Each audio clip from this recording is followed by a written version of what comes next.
আল্লাহর উপর বান্দার কি অধিকার আছে এ সম্পর্কে কি তোমার জানা আছে?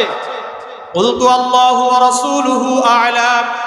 মুআয ইবনে জাবাল রাদিয়াল্লাহু তাআলা আনহু বললেন, আমি আল্লাহর রাসূলকে বললাম, হে আল্লাহর রাসূল, আল্লাহ এবং তার রাসূলই ভালো জানেন। তখন আল্লাহর রাসূল বললেন, মুআয শোনো, ইন্না হাক্কাল্লাহি আলাল ইবাদি ইয়াবুদুহু ওয়া লা ইউশরিকু বিহি শাইআন। বান্দার উপর আল্লাহর অধিকার হলো বান্দা একমাত্র আল্লাহর ইবাদত করবে, আল্লাহর সাথে কাউকে শরীক করবে না। ইবাদত কার? আল্লাহ। আর কেউ আল্লাহর সাথে কাউকে শরীক করবে না। শিরক কি এটা আগামী সপ্তাহে বলবো। আজকে হলো ইবাদত নিয়ে আলোচনা। এই আলোচনাগুলো খুব গুরুত্বপূর্ণ, এগুলোর আলোচনা আমাদের সমাজে কম। এই জন্য নামাজ রোজা বাড়লেও শিরক কমে নাই, বরং শিরকও বাড়ছে না বুঝার কারণে। তখন আল্লাহর রাসূল সাল্লাল্লাহু আলাইহি ওয়াসাল্লাম আবার বললেন, শোনো, ওয়া হাক্কাল্লাহি আলাল ইবাদ ওয়া হাক্কাল ইবাদি আলাল্লাহ। আর আল্লাহর উপর বান্দার অধিকার হলো আল্লাহ ইউআযযিমু মান লা ইউশরিকু বিহি শাইআন। যে ব্যক্তি আল্লাহর ইবাদত করবে, আল্লাহর সাথে কাউকে শরীক করবে না, ওই ব্যক্তিকে আল্লাহ রাব্বুল আলামিন আযাব দিবেন না। বুঝে আসছে? তাহলে আমাদের উপর আল্লাহর হক কি বলেন? আল্লাহর ইবাদত করা। আল্লাহর ইবাদতের মধ্যে 1 নম্বর ইবাদত হলো ঈমান আনা। 1 নম্বর ইবাদত কি বলেন? ঈমান আনা। সূরা নিসার 136 নম্বর আয়াতে আল্লাহ বলেন, ইয়া আইয়ুহাল্লাযীনা আমানু আমিনু বিল্লাহি ওয়া রাসূলিহি ওয়াল কিতাবিল্লাযী নাযালা আলা রাসূলিহি ওয়াল কিতাবিল্লাযী আনজালা মিন ক্বাবলু। হে ঈমানদারগণ, তোমরা আল্লাহকে বিশ্বাস করো, তার রাসূলকে বিশ্বাস করো, যা কিতাব অবতীর্ণ করা হয়েছে তাকে বিশ্বাস করো। তোমার নবী মুহাম্মদুর রাসূলুল্লাহ সাল্লাল্লাহু আলাইহি ওয়াসাল্লামের পূর্বে যত নবী রাসূল দুনিয়াতে আসছেন তাদেরকে বিশ্বাস করো, তাদের উপর যেই কিতাবগুলো অবতীর্ণ হয়েছে সেগুলোকেও বিশ্বাস করো। তাহলে বুঝা গেল 1 নম্বরের নাম কি? ঈমান। কয়টা জিনিসের উপর ঈমান আনা? আমরা একটা লম্বা হাদিস আপনাদেরকে এর আগে শুনিয়েছি, এখান থেকে সংক্ষিপ্ত কথা বলি। যেই হাদিসটাকে হাদিসে জিবরিল বলে,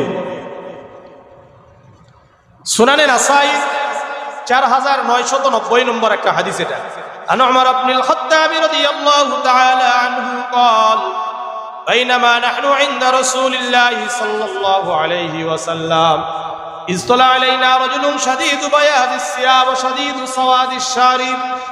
উমর ইবনুল খাত্তাব রাদিয়াল্লাহু তাআলা আনহু বর্ণনা করেন, একদিন আমরা আল্লাহর রাসূল সাল্লাল্লাহু আলাইহি ওয়াসাল্লামের সাথে বসা ছিলাম।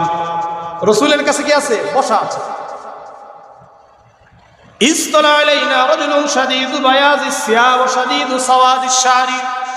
হঠাৎ একজন ব্যক্তি আসলেন, সাদা ধবধবে কাপড় পরিহিত অবস্থায়, চুলগুলো কালো কুচকুচে। চুলগুলো কি? কালো কুচকুচে। আর কাপড়টা কি? একেবারে সাদা। লা ইয়ারিফুহু মিন্না আহাদুন হাত্তা জালাসা ইলা নবী সাল্লাল্লাহু আলাইহি ওয়াসাল্লাম লা ইউরা আলাইহি আসারুস সফর। এই ব্যক্তির চেহারা এবং কাপড়ে কোনো সফরের চিহ্ন ছিল না। সফর করলে মানুষের চেহারাতে কি পাওয়া যায়? মলিন একটা ভাব থাকে, কাপড়টা একটু ধুলো মলিন হয়, তাই না? কিন্তু দূর থেকে আসছে এটাও বোঝা যায় না। ওয়ালা ইয়ারিফুহু মিন্না আহাদুন হাত্তা, এমনকি আমাদের কেউ তাকে চিনে না। তাহলে কাছ থেকে আসলে আমরা চিনতাম, আর দূর থেকে আসলে তো সফরের চিহ্ন পাওয়া যায়, কিন্তু দুটার মধ্যে একটাও নাই।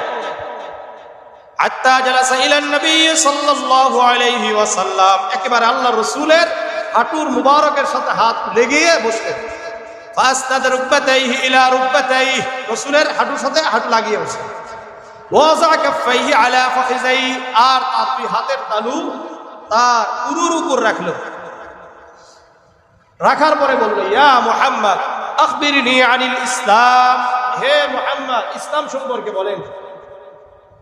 তখন আল্লাহর রাসূল বললেন, আল ইসলামু আল্লা তাশহাদা আল্লা ইলাহা ইল্লাল্লাহ ওয়া আন্না মুহাম্মাদার রাসূলুল্লাহ। ইসলাম হলো আল্লাহ ছাড়া কোনো ইলাহ নাই, আল্লাহ ছাড়া কেন ইবাদত করা উপযুক্ত নাই, এটাই হলো উলুহিয়া। আল্লাহ ছাড়া কারো ইবাদত করা যায় না, এটারই বিস্তারিত আলোচনা করব।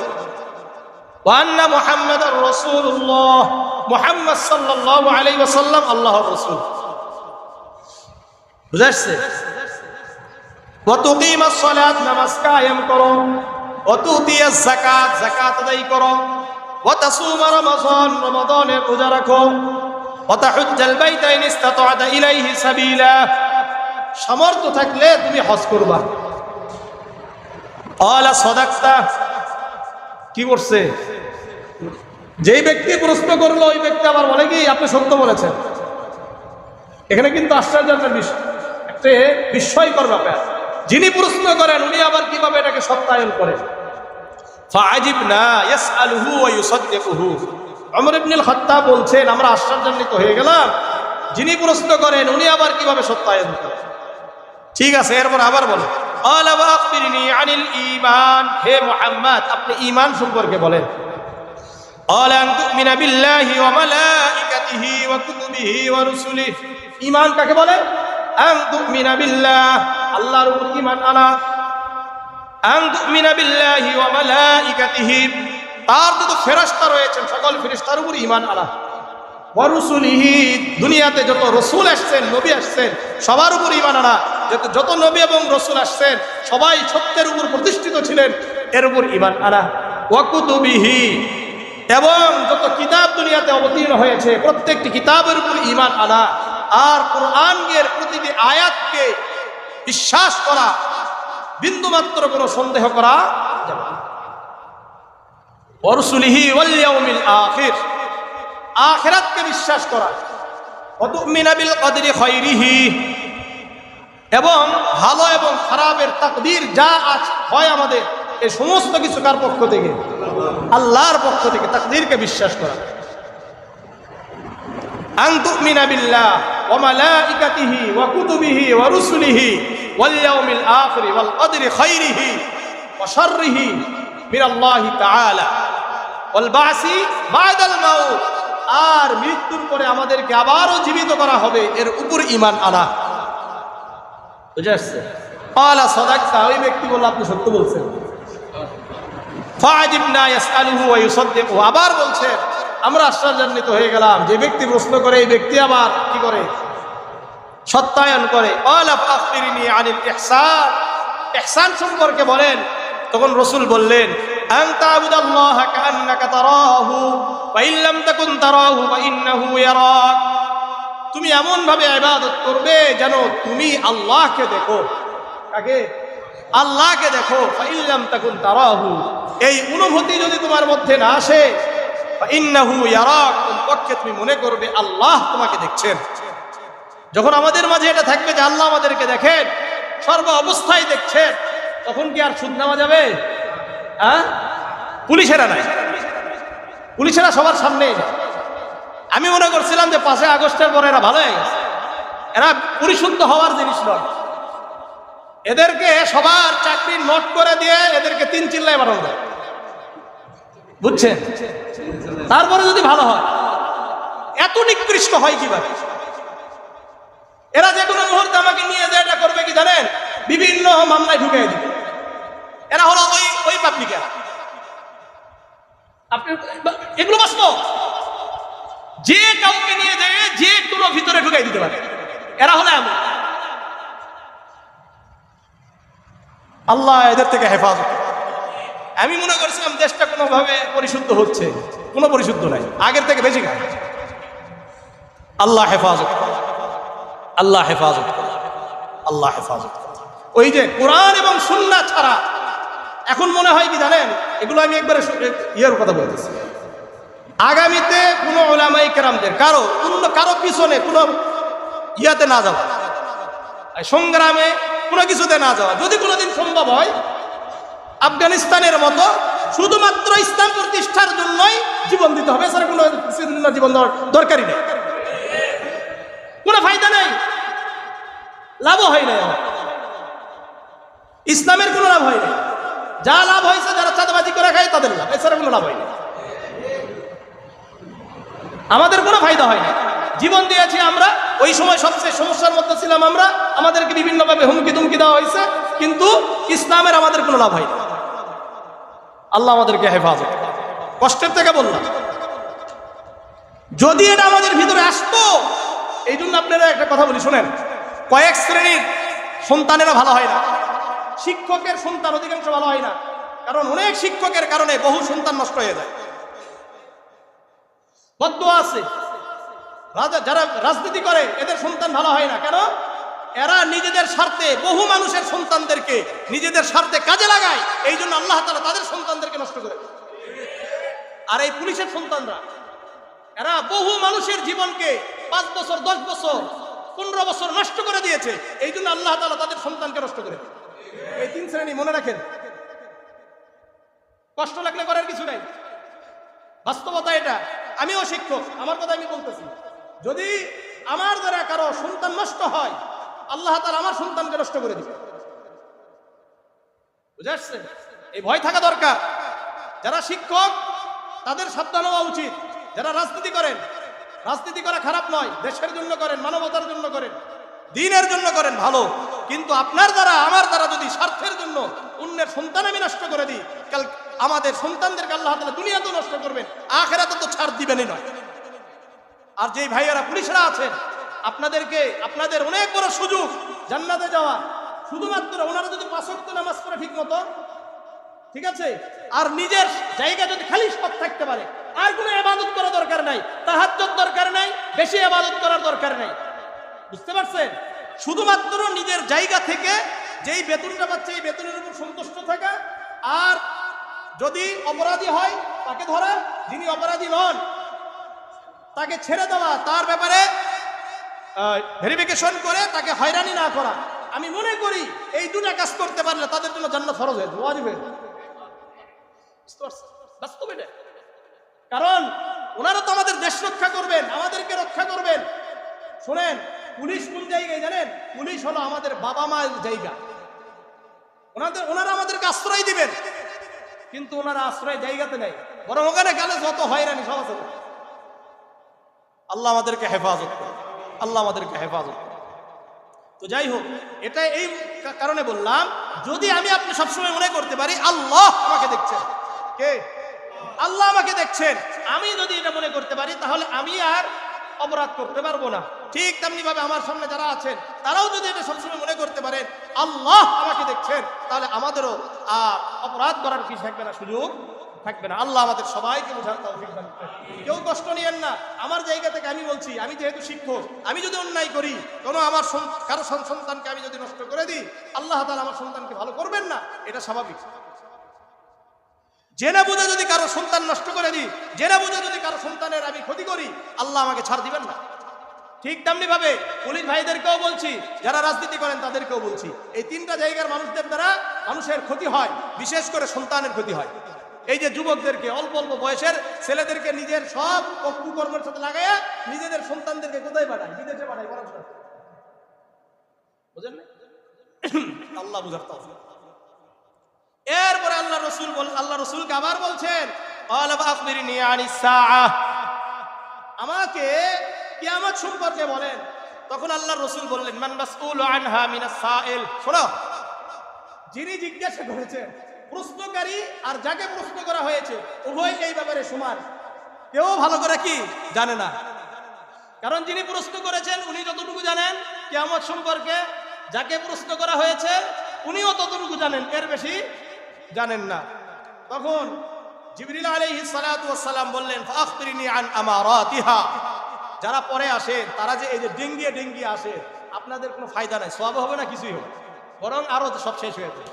এটা যদি সভাপতি আসে তারও সমস্যা, সহসভাপতি আসলেও সমস্যা, সেক্রেটারি আসলেও সমস্যা, বড় আল্লামাতুদ দাহারও যদি পিছনে আসে সামনে আসে অনর্থক, তাহলে আপনারও সমস্যা।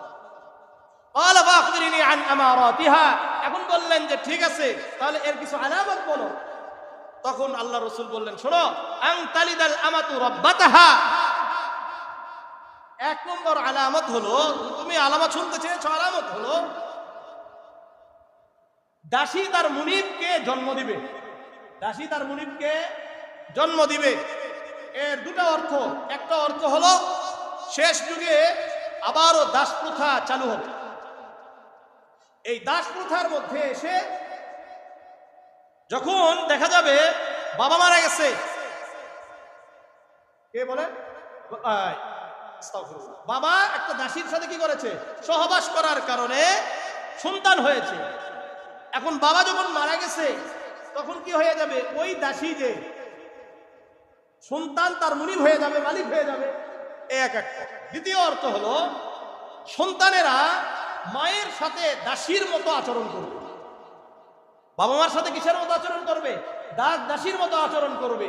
মানে বাপ মা কাজ করো আর আমরা ঠ্যাং উঠে কি করি, ফুর্তি করি। এই একটা অবস্থা। আল্লাহ হেফাজত করে দিন। ওয়ান্তারুল হুফাতাল উরাতাল আলাতা রিআ আশ-শাই ইয়াতাওয়ালুনা ফিল বুনিয়ান। পায়ে ছিল না জুতো, শরীরে কি ছিল না, কাপড়। কোনোভাবে বিভিন্ন জায়গায় কাজকর্ম করেছে, রাখালগিরি করে খেয়েছে। হঠাৎ আঙ্গুল ফুলে কলা গাছ হয়ে বিল্ডিং নিয়ে একে অপরের সাথে গর্ব করে। এটা হলো কিয়ামতের আলামত। বুঝা আসছে? সুম্মান তালাক। এই কথাগুলো বলার পরে ওই ব্যক্তি চলে গেলেন। ফালাবিস্তু মালিয়ান। ওমর ইবনুল খাত্তাব রাদিয়াল্লাহু তাআলা আনহু বলছেন, আমি কিছুক্ষণ থাকলাম। আল্লাহর রাসূল বললেন, আতাদরি মিনাস সাইল, হে ওমর তুমি কি জানো এই যে প্রশ্নকারীকে? কুলতু আল্লাহু ওয়া রাসূলুহু আ'লাম। তখন ওমর ইবনুল খাত্তাব রাদিয়াল্লাহু তাআলা আনহু বললেন, আল্লাহ এবং তার রাসূলই ভালো জানেন। আল্লাহর রাসূল বললেন ফাইন্নাহু জিবরিল, উনি জিবরিল আলাইহিস সালাতু ওয়াস সালাম। আতাকুম ইউআল্লিমুকুম দীনাকুম, তিনি তোমাদেরকে ইসলাম শিক্ষা দেওয়ার জন্য, দ্বীন শিক্ষা দেওয়ার জন্য এসেছিলেন। এই জন্য এই হাদিসের নাম কি, হাদিসে জিবরিল। মনে থাকবে তো ইনশাআল্লাহ। তাহলে ঈমান এক নম্বর ইবাদত। দ্বিতীয় নম্বর ইবাদত, এই ঈমান আনার পরে এর উপর দৃঢ় থাকা। কি থাকা? দৃঢ় থাকা। হামিম আস-সাজদার 30 নম্বর আয়াত আল্লাহ বলেন, ইন্নাল্লাযীনা ক্বালু রাব্বুনাল্লাহ সুম্মা ইসতাকামু তাতানাজ্জালু আলাইহিমুল মালাঈকাতু আল্লা তাখাফু ওয়া লা তাহজানু ওয়া আবশিরু বিল জান্নাতিল্লাতী কুনতুম তুআদুন।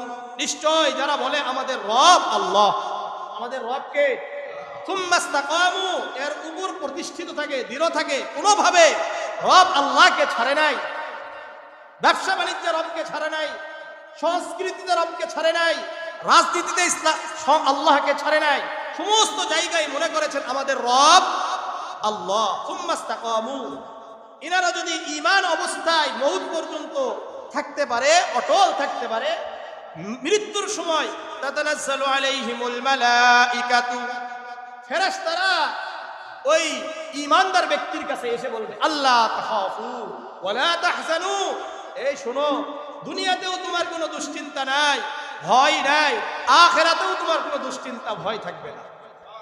ওয়া আবশিরু বিল জান্নাতিল্লাতী কুনতুম তুআদুন, যেহেতু তুমি ঈমান আনার পরে এর উপর দৃঢ় ছিলে, তুমি সুসংবাদ শুনেও, আল্লাহ তাআলা তোমাদের সাথে যেই জান্নাতের ওয়াদা করেছিলেন ওই জান্নাত তোমার মৃত্যুর পরেই দিয়ে দিবেন।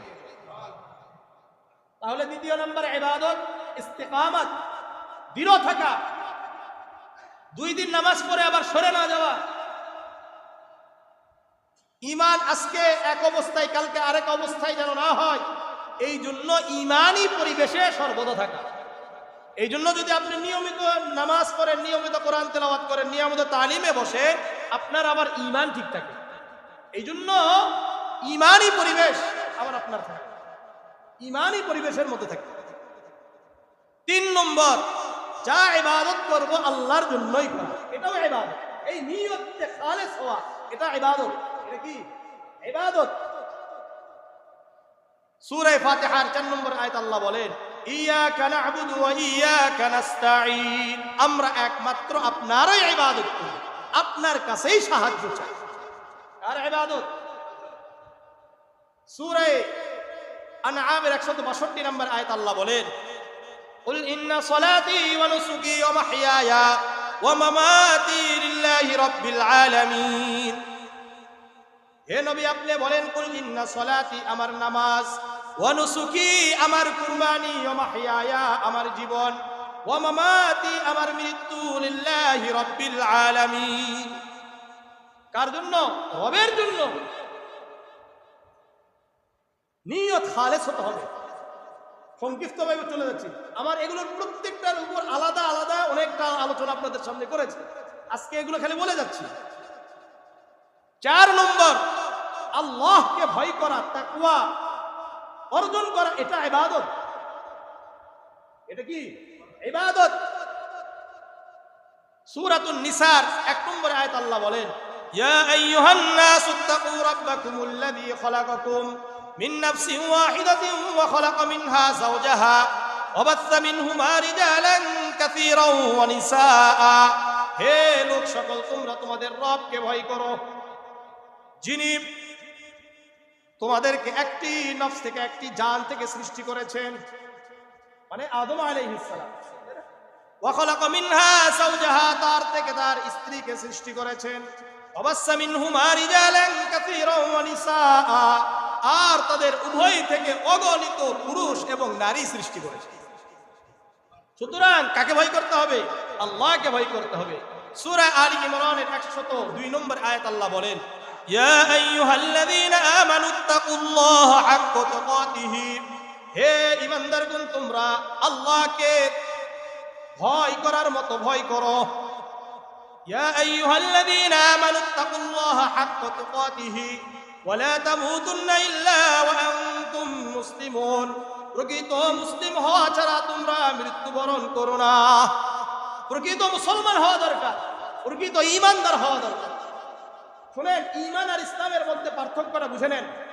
ইসলাম মানে হলো আপনার মাথা থেকে পা পর্যন্ত বাহ্যিক পরিবর্তনকে বলা হয় ইসলাম।